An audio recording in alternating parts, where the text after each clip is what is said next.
Profile status भनेको के हो र प्रोफाइल स्ट्याटस चेक गर्न किन जरुरी छ? म तपाईहरुलाई यी सबको बारेमा आज जानकारी दिनेछु। सबैभन्दा पहिले हामीले प्रोफाइल स्ट्याटस कसरी हेरिन्छ म त्यो तपाईलाई सिकाउनेछु। त्यसको लागि सबैभन्दा पहिले हामीले आफ्नो प्रोफाइल ओपन गर्नुपर्ने हुन्छ।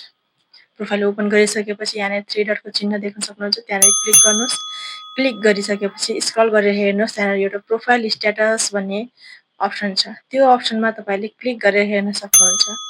त्यहाँनिर माथि लेखिएको केही कुराहरू पढ्नुहोस्। त्यहाँनिर के कुराहरू लेखेको छ भन्दाखेरि तपाईको भिडियोमा कुनै भायोलेसन आएको छैन कि छैन, कुनै समस्या छ कि छैन भनेर त्यहाँनिर डिस्क्राइब गरिदिएको हुन्छ। त्यहाँनिर लेखिदिएको हुन्छ। त्योदेखि मुनितिर हेर्नुहोस्, सबै एक्टिभ एक्टिभ एक्टिभ छ। हो यो एक्टिभ एक्टिभ एक्टिभमा चाहिँ अरू नै अप्सन देखायो भने, एरर देखायो भने चाहिँ तपाईको आइडी रिस्कमा छ र यदि देखाएन भने यस्तै नर्मल छ भनेपछि तपाईले बुझ्नुहोस् कि तपाईको प्रोफाइल स्ट्याटस र तपाईको आइडी एकदमै राम्रोसँग ग्रो भइरहेको छ। र यस्तै एकदमै जानकारीमूलक जानकारीका लागि मलाई फलो गर्नुहोस्। जानकारी मन परेमा साना साना क्रिएटरहरूलाई शेयर गर्नुहोस्, लाइक गर्नुहोस्। तपाईलाई कस्तो लाग्यो मेरो भिडियो फिडब्याक पनि दिनुहोस्। र फेरि पनि भेट्नेछौँ हामी अर्को भिडियोमा। Thank you.